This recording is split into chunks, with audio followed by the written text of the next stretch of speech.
안식일을 기억하여 거룩히 지키라. 우리 집사님 안식일을 거룩하게 지키는 우리 어린이들 또 우리 모두가 되었으면 좋겠습니다.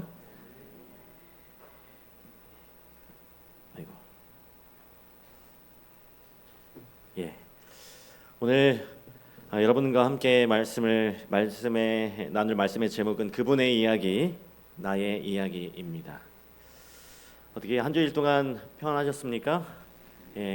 굉장히 무더운 날씨 가운데 지내시느라 아마 고생이 많으실 텐데요. 우리 하나님께서 이 무더위 가운데 우리들 모두의 건강을 지켜주시길 간절히 기도합니다. 그분의 이야기, 나의 이야기. 오늘도 이야기에 관한 말씀입니다. 어제 저녁에도 이제 이야기에 관한 말씀이었죠.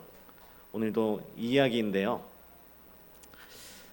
여러분, 이 페르시아 사산 왕조 시대에 샤리아르라고 하는 왕이 있었습니다.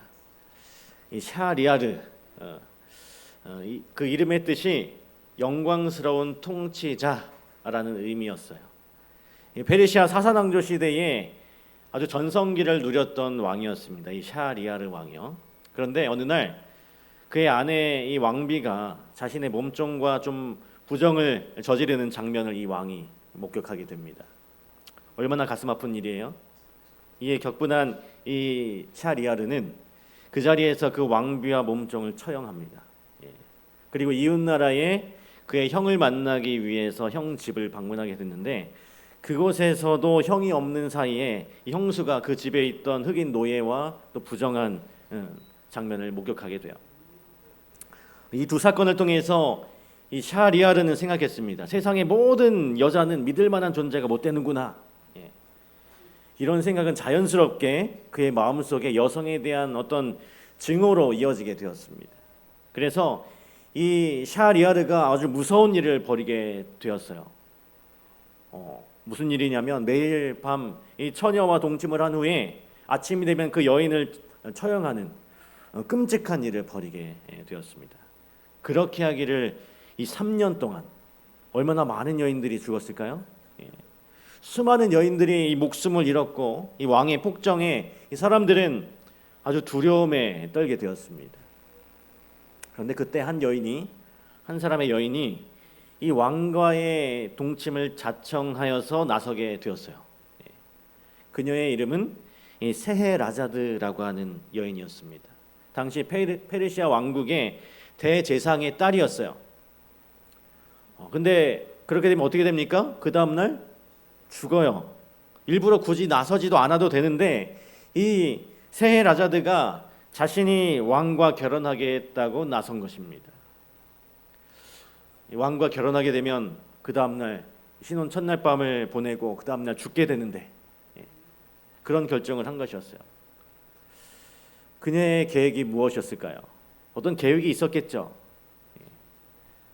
매일 밤 이 왕에게 재미있는 이야기를 들려주는 것이었습니다. 우리가 잘 아는 책의 이야기예요. 아라비안 나이트, 이 천일 야화라고 불리는 이 책의 시작이 이렇게 시작이 됩니다. 이 페르시아에서 이 천일은 영원을 의미하는 그런 숫자라고 합니다. 그러니까 이 책의 제목처럼 천일 야화, 천 하룻밤 동안에 계속 이어진 이야기. 쉽게 말해서 영원토록 이어진 이야기라고 표현할 수 있겠죠.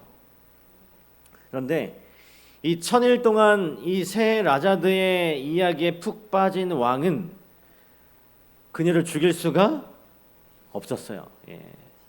결국 왕의 무서운 폭정도 멈추게 됩니다. 여러분, 그녀의 이야기가 얼마나 재밌었으면 이 왕의 그 잔혹한 마음을 돌이킬 수 있었을까요?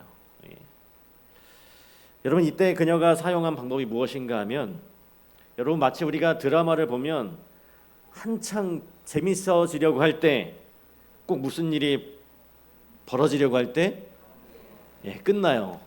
다음 화로 넘어갑니다. 그러면서 이 짧은 커트로 다음 화에 어떤 일이 이제 벌어질지를 예고편으로 살짝 보여주죠. 그러면 어떻습니까? 너무 궁금해요. 다음에 어떤 이야기가 이어질지, 어떻게 될지 너무 궁금해서 얼른 그 다음 이야기를 보고 싶어집니다. 여러분, 그 당시에 아주 뛰어난 이 스토리텔러였던 그녀는 살아남아야 했기 때문에 마치 우연인 듯 이 새벽만 되면 이 이야기가 아주 흥미진진한 그 절정에서 딱 끝내버리는 것입니다. 그리고 언제나 그 다음날 어떤 이야기를 이어가고 어떤 이야기가 펼쳐지게 될지를 왕에게 살짝 그 예고편을 들려주는 거예요. 그래서 이 천일 야화에 보면 이 왕이 이렇게 생각합니다. 이 이야기를 끝까지 듣기 전에는 그녀를 죽이지 못하겠는걸? 상인과 진이의 요정에게 무슨 일이 생기는지 알기 전까지는 말이야. 세상은 이야기로 이루어졌다라고 하는 책이 있어요. 그 책의 저자가 이야기는 마치 이 마약과 같다라고 표현을 합니다. 그녀가 마치 왕에게 매일 아편을 흘려 넣듯이 왕의 뇌를 자신의 이야기에 중독되게 만든다. 이야기는 마약과 같다. 그 이야기가 너무나 재미있어서 빠져나올 수 없는 것입니다. 무려 며칠이 지나도록요? 1000 하룻밤이 지나도록 그녀의 이야기를 들었어요. 근데 결국 이 이야기의 끝은 무엇인가 하면 이 천일 야화의 마지막 장면이 이것입니다. 결국 이 새 라자드는 왕으로부터 새 아들을 얻어요. 그리고 이 샤리아드는 그녀의 지혜가 너무나 탁월해서 그녀의 지혜와 덕을 인정해서 이 여인에 대한 처형을 철회합니다. 그리고 왕은 그의 폭정을 멈추게 돼요. 결국 두 사람은 행복한 결말을 맞는 것이 이 천일 야화의 마지막 장면입니다. 우리가 이렇게 정리해 볼 수 있겠습니다. 이 천일 야화의 진정한 마지막은 이야기의 힘으로 폭력의 고리를 끊고 지혜와 사랑으로 사람이 변화되었다라고 이렇게 정리해 볼 수 있겠습니다. 여러분, 이것이 이야기의 힘이에요. 이야기의 힘. 오늘 우리가 살펴보고자 하는 본문인 사도행전 2장에도 보면 이 초대교회 오순절 성령의 임재 이후에 베드로가 수많은 사람들 앞에서 설교하는 장면이 기록되어 있습니다. 이야기를 해주는 것이죠. 여기 성경에 이렇게 기록하고 있습니다. 사도행전 2장 22절 그리고 31절과 32절입니다. 이스라엘 사람들아, 이 말을 들으라. 너희도 아는 바와 같이 하나님께서 나사렛 예수로 큰 권능과 기사와 표적을 너희 가운데서 베푸사 너희 앞에서 그를 증언하셨느니라. 또 31절과 32절입니다. 미리 본고로 그리스도의 부활을 말하되 그가 음부에 버림이 되지 않고 그의 육신이 썩음을 당하지 아니하시리라 하더니 이 예수를 하나님이 살리신지라 우리가 다 이 일의 증인이로다. 예수님께서 이 땅에 오사 권능과 기사와 표적 많이 베푸셨어요. 어떤 것들이 있었습니까? 많은 사람들의 병을 고치시고, 그리고 또 어떤 일을 하셨어요? 죽은 사람도 살리시고 5,000명도 먹이시고, 이런 일을 하셨습니다. 그리고 마지막에 십자가에 죽으셨지만 오늘 이 베드로가 고백하고 있는 것처럼 하나님께서 어떻게 하셨습니까? 하나님께서 예수님을 다시 살리셨다. 35절에 보면 그를 하나님의 보좌 우편에 앉히셨다. 예수님께서 그곳에 앉아 계신다라고 설명하고 있습니다. 지금 베드로가 예수님의 삶과 죽으심과 부활에 대한 이야기를 백성들 앞에 풀어내고 있는 것입니다. 여러분, 여기에 이렇게 짧게 기록되어 있지만 아마 소상하게 예수님이 이 땅에 오셔서 어떤 일들을 행하셨는지 그 삶의 장면들을 그 장면마다 그 백성들에게 그것을 상세하게 이야기해 주었을 것이라고 우리는 충분히 상상할 수 있어요. 우리 사도행전 2장 37절 이 이야기를 들었을 때 백성들이 이렇게 반응합니다. 그들이 이 말을 듣고 마음에 찔려 베드로와 다른 사도들에게 물어 이르되 형제들아 우리가 어찌할꼬 하거늘. 예수님의 이야기를 듣고 난 이후에 그 자리에 있던 모든 사람들이 마음에 큰 감동을 받았습니다. 성경은 기록하기를 그들의 마음이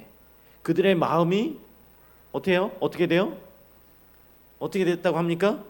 그들의 마음이 찔려라고 기록하고 있어요. 이 찔림은 그들의 양심에 큰 가책이 있음을 보여주는 것입니다.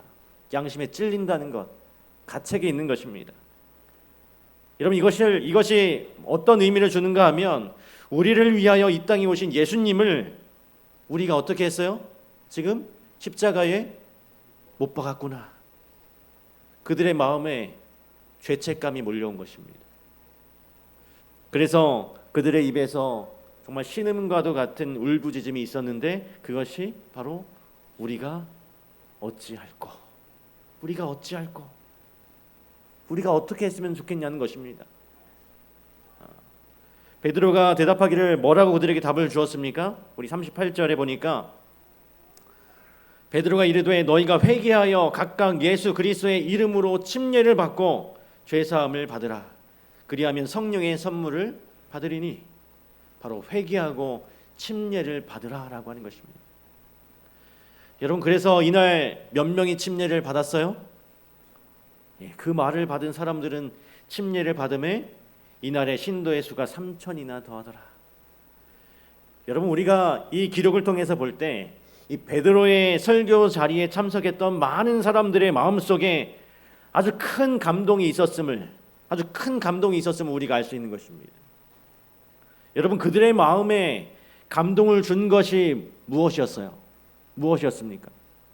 그곳에 있던 사람들의 마음에 큰 감동을 준 것, 무엇이 그들의 마음속에 그들의 마음을 회개케 하고 그날 침례를 받음으로 예수님의 제자로 거듭나게 하는 그런 경험을 일으키게 했습니까? 지금 베드로가 뭘 이야기해 주었어요? 이 사람들에게 예수님의 이야기였어요. 여러분, 사도행전 2장에서 베드로가 회개하라라고 선포하는 것은 사실은 자신의 경험에서 나온 이야기를 그들에게 그대로 전달하는 것이었습니다. 자신의 이야기였어요. 우리 사도행전에 보면 제자들이 예수님과 함께했던 그 3년의 시간을 예수님이 부활하셔서 승천한 다음에 이 오순절 성령이 있기 전에 그들이 다락방에서 기도할 때 그들이 어떻게 시간을 보냈는가 하면 예수님과 함께했던 3년의 시간들을 장면마다 그 소중한 장면마다 묵상하고 그것을 돌아보는 시간을 가졌다라고 하는 것입니다. 그리스도의 경이로운 생애의 장면들이 마치 행렬처럼 그들 앞에 스쳐 지나갔다. 그들이 예수님의 삶의 이야기를 그들의 마음속에 깊이 묵상했던 것입니다. 그리고는 그들이 가지고 있었던 메시아에 대한 오해를 완전히 풀었고, 그들이 예수님을 부인하고 예수님을 배반하고 예수님을 떠났던 것에 대해서 그 죄를 깊이 뉘우치고 회개하는 경험이 그 오순절 성령의 사건이 있기 전에 그들이 다락방에서 경험한 그들의 마음의 과정이었어요. 그것으로 말미암아서 그들은 큰 회개를 경험하게 되었고, 오순절 성령의 역사로 그들의 회개로 이어지는 그런 역사가 일어났던 것입니다. 그들이 무엇을 묵상했다고요? 그들이 무엇을 묵상했어요? 이 베드로와 제자들이 예수님의 생애를 장면 깊이 묵상했을 때 그들에게 회개와 성령의 역사가 일어났던 것입니다. 여러분, 킹 오브 킹스라고 하는 애니메이션 영화가 있어요. 지난 4월 11일에 미국에서 처음으로 개봉한 영화입니다. 현재까지 누적 수익이 6,160만 달러, 하나로 700억이 넘는 그런 수익이라고 해요. 근데 이게 어느 나라에서 만들었을까요? 어느 나라 영화일까요? 어느 나라에서 만든 영화일까요? 킹 오브 킹스. 한국에서 만든 영화입니다. 한국에서는 아직 개봉 안 해서 다음 주 수요일에 개봉합니다. 그동안 미국에서 개봉한 영화 중에 가장 큰 수익을 올렸던 영화는 기생충이라는 영화였습니다. 근데 그 기생충을 뛰어넘는 흥행작이 되었어요.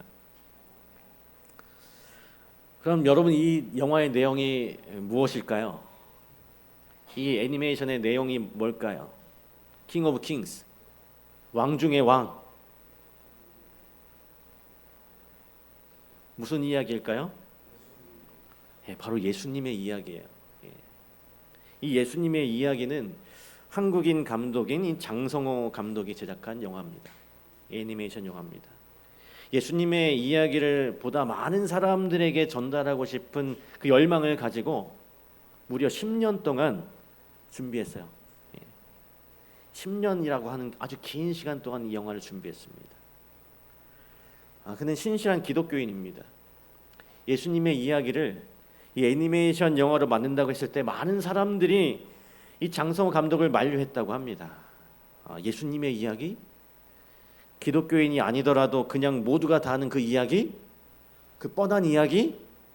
더군다나 종교적인 소재를 가지고 어떻게 영화가 성공할 수 있겠는가? 이거는 안 되는 이야기니까 만들지 말라고 이야기를 했다고 합니다. 아주 수많은 사람들이 말렸어요. 그런데 이 감독님은 고집이 있었습니다. 주로 어떤 기독교 영화, 종교 영화들이 어떤 사람을 대상으로 하냐면 아주 신앙심이 깊은 사람들, 그런 깊은 그런 관객을 대상으로 이 영화가 만들어지는데, 이 감독님은 어떤 꿈을 가지고 있었는가 하면 예수님의 이야기를 보다 넓은 관객들에게 공감할 수 있는 작품으로 한번 만들어 보고 싶은 그런 마음속에 열망이 있었어요. 대중적으로 많은 사람들이 접할 수 있었으면 좋겠다라고 하는 그런 열망이 있었습니다. 그래서 무려 이 10년을 고생해서 이 영화를 만들어내요. 그런데 그의 노력에 하늘에 복이 내린 것처럼 이 상업적으로도 엄청난 수익을 얻게 됐고, 수많은 사람들에게 정말 큰 감동과 눈물을 선물하는 그런 아름다운 예수님의 이야기를 만들어냈습니다. 소셜 미디어에 이 영화에 대한 리뷰와 리액션들이, 그 영상들도 많이 올라오고 이렇게 코멘트들이 많이 올라오는데, 사람들이 이 영화를 보면서 눈물을 흘리는 것입니다. 이렇게 말해요. 이 영화를 우리 손주들과 함께 보고 싶습니다. 그들의 마음에도 예수님이 찾아왔으면 좋겠습니다. 한 할아버지가 이 영화를 보고 그렇게 얘기했어요. 또 내 자녀들이 이 영화를 보는 모습을 생각하면 벌써 마음이 행복해집니다. 우리 아이들에게 이 영화를 보여줘야 되겠어요 라고 말합니다. 또 한 어머니 인터뷰에서 이렇게 말했어요. 예수님의 이야기는 분명히 알고 있었지만 애니메이션 속에 예수님의 눈을 바라보는 순간 내 마음 한가운데에서 주님이 직접 말씀하시는 것 같았어요. 내가 너를 위해 이 길을 걸었다. 그 음성에 울지 않을 수 없었습니다. 특히 이 관객들이 많이 울었던 장면이 있다고 합니다. 그 영화 중에 이 광야를 걷는 소년 예수님의 모습과 그 장면을 들으면서 상상 속에서 예수님과 눈을 마주치는 그 소년의 시선이 교차되는 장면이 있었는데, 그냥 아무 대사가 없는, 말이 없는 장면이었다고 해요. 그저 어린 예수님이 조용히 걸어오고 소년은 그 눈을 바라보는 것뿐이었습니다. 그런데 그 장면에서 많은 관객들의 마음이 무너졌다고 해요. 한 남성 관객은 인터뷰에서 이렇게 표현했습니다. 예수님의 그 눈망울을 보는데 설명할 수 없는 사랑과 아픔이 함께 느껴졌어요.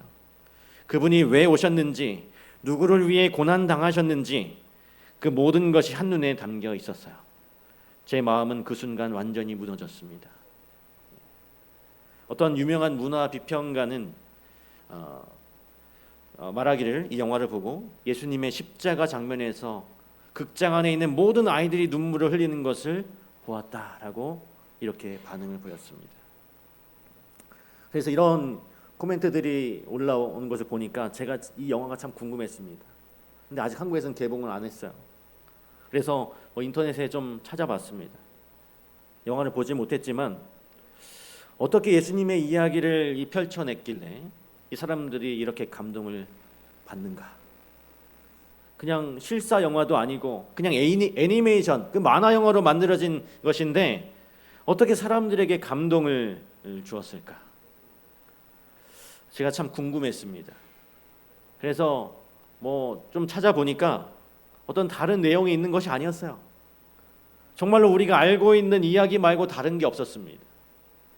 여러분, 예수님의 이야기, 그분이 어떻게 태어나셨고 또 어떤 유년 시절을 보내셨고 그리고 어떤 공생애를 사셨고 그가 어떻게 고난과 십자가를 당하셨는지 그리고 부활하여 하늘에 승천한 이야기, 우리가 다 이미 알고 있는 이야기 아닙니까? 새로울 것도 없고 다음에는 어떤 사건이 벌어질까 흥분되고 기대되는 이야기도 아니에요. 그냥 우리가 다 아는 이야기입니다. 지난 2000년 동안 이미 수많은 기독교인들, 이 기독교인뿐만 아니라 모든 사람들이 다 알고 있는 그냥 뻔한 예수님의 이야기였어요. 그런데 왜 많은 사람들이 그 예수님의 이야기를 듣고 보면서 눈물을 흘리고 감동을 받는 것일까? 무엇이 우리로 하여금 눈물을 흘리게 하고 예수님의 이야기 때문에 감동을 받고 우리가 눈물을 흘리는가? 그 이유가 뭘까요? 왜 우리가 예수님의 이야기에 감동을 받을까요? 여러분, 그 이유는 아주 단순합니다. 그 예수님의 이야기가 단순히 종교적인 이야기, 역사적인 이야기가 아니라 바로 누구의 이야기예요? 나의 이야기, 나를 위한 이야기이기 때문에 그런 것입니다.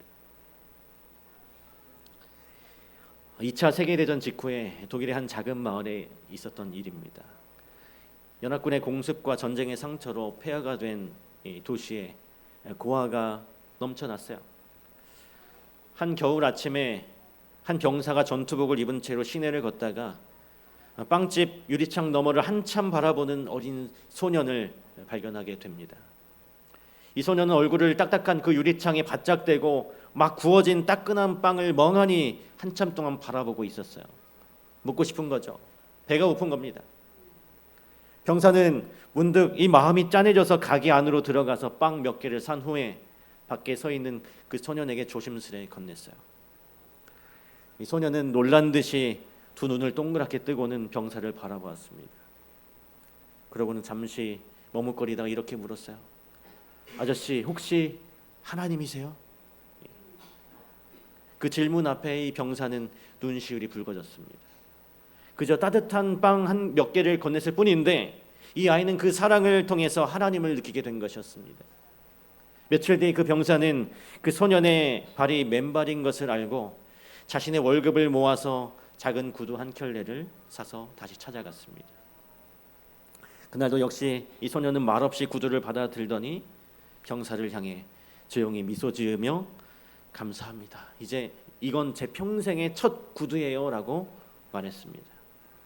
그리고 십수년이 지난 후에 어느 선교사의 회고록에 이와 똑같은 내용이 기록되어 있었어요. 그는 이렇게 고백합니다. 내가 그날 받은 구두 한 켤레는 단순한 신발이 아니었습니다. 그것은 내 마음에 남겨진 예수님의 흔적이었습니다. 나는 그 구두를 통해 처음으로 나도 사랑받는 존재라는 사실을 믿게 되었고 그 사랑이 지금의 나를 만들었습니다. 사랑하는 성도 여러분, 누군가에게는 구두 한 켤레가 단지 어떤 물건이 될 수 있습니다. 하지만 이 사랑이 담긴 선물은 언제나 감동스러운 이야기가 되는 것입니다. 그 이야기는 마음에 남아서 평생을 이끌고 변화시키는 생명의 메시지가 되는 것이죠. 오늘 예수님의 이야기가 바로 그렇습니다. 그분의 탄생과 그분의 십자가와 그분의 부활의 사건은 누군가에게는 오래된 이야기일 수 있지만 우리에게는 살아있는 구원의 체험이고 나를 위한 사랑의 증거라고 하는 것이죠. 그분의 탄생이 나와 연결되어 있고 그분의 고난이 나의 고통과 이어지고 그분의 부활이 나의 소망이 되기 때문에 우리는 예수님을 보면서 눈물을 흘리고 감동을 받는 것입니다. 2000년 전 이 베들레헴 마국간에서 태어나신 예수님, 소년 시절 부모와 함께 광야의 길을 걸으셨던 그 예수님, 병든 자를 고치시고 눈먼 자를 보게 하셨던 그 예수님, 채찍에 맞고 조롱받으면서 십자가를 지셨던 그 예수님, 그리고 죽음을 이기시고 부활하신 그 예수님, 여러분, 그 모든 이야기는 어떤 남의 이야기가 아니에요. 바로 나를 위한 이야기, 나의 구원의 이야기인 것이죠. 그래서 사도행전 2장에서 베드로가 이 예수님의 이야기를 그들에게 풀어 이야기할 때 수많은 사람들의 마음이 어떻게 돼요? 그 마음이 찔렸어요.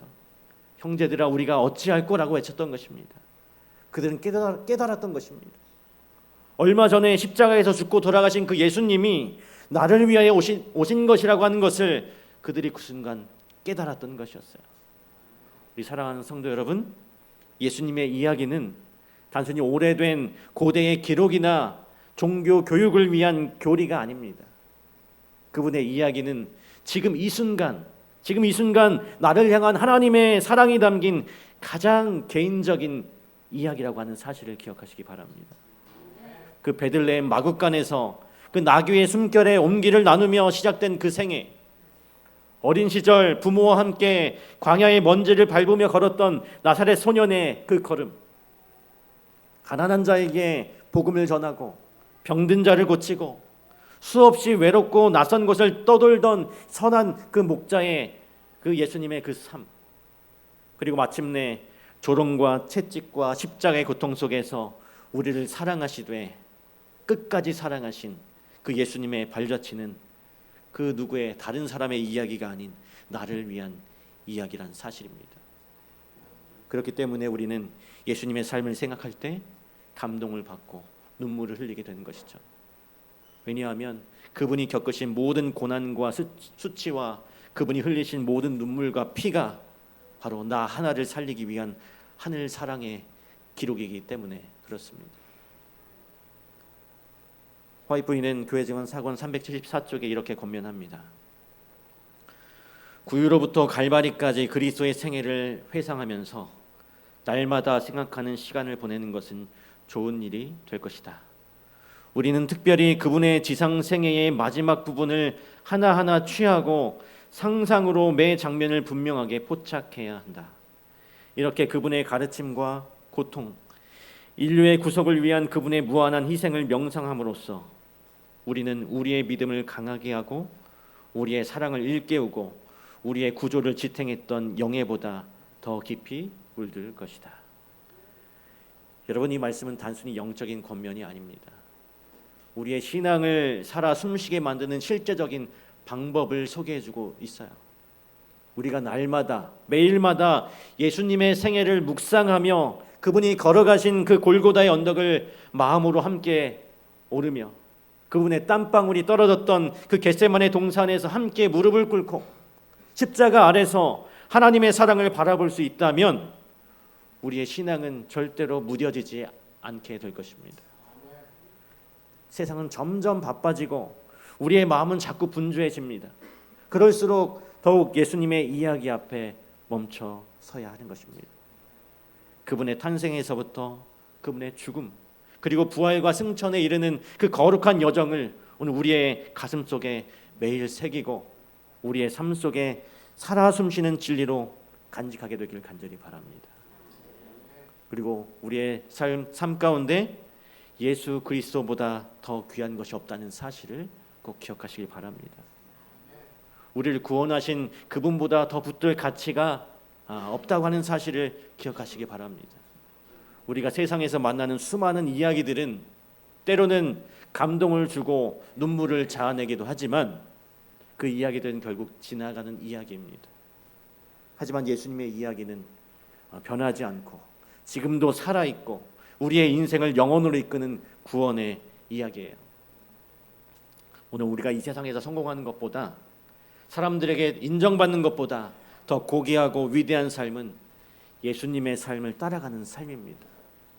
그분의 사랑을 닮아가고 그분의 말씀을 우리 마음속에 품고 그분의 이야기를 나의 이야기로 살아내는 것이 진정한 그리스도인의 삶인 것을 꼭 기억하시길 바랍니다.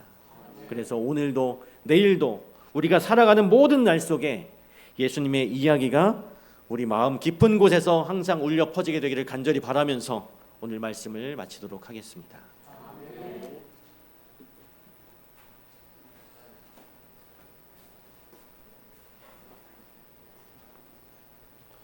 말씀을 생각하시면서 다 같이 일어서서 참여하시겠습니다. 참여 후에 목사님 축도하시고 예배 마치도록 하겠습니다.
하늘에 계신 사랑의 아버지 하나님, 오늘도 저희에게 생명의 말씀을 들려주시고 예수님의 거룩한 이야기를 다시 가슴에 새기게 하심에 감사드립니다. 세상의 수많은 이야기들은 잠시 스쳐 지나가지만 우리 예수님의 이야기는 우리의 삶을 변화시키고 또 영원한 생명을 주시는 하나님의 능력임을 고백합니다. 주님, 우리가 들은 이야기가 단지 감동으로 끝나지 않게 하시고 날마다 삶으로 살아내는 은혜가 있도록 인도해 주시옵소서. 예수님의 그 탄생으로부터 고난과 십자가와 그리고 부활과 승천의 그 모든 여정이 바로 나를 위한 것임을 잊지 않게 하여 주시고 그 사랑 안에서 날마다 회개하며 주님을 따르는 우리 모두가 되게 하여 주시옵소서. 오늘 우리 직산교회가 예수님의 이야기를 간직하고 전하는 복음의 공동체가 되게 하시고 우리의 자녀들과 모든 후대들이 이 이야기 안에서 소망을 품고 살아갈 수 있도록 도와주시옵소서. 주님의 평안과 능력을 우리의 삶에 덧입혀 주시고 주님의 향기를 담아서 세상 가운데 빛과 소금의 삶을 살 수 있도록 도와주시옵기를 우리와 영원히 함께 하시는 예수 그리스도의 이름으로 간절히 기도합니다. 아멘.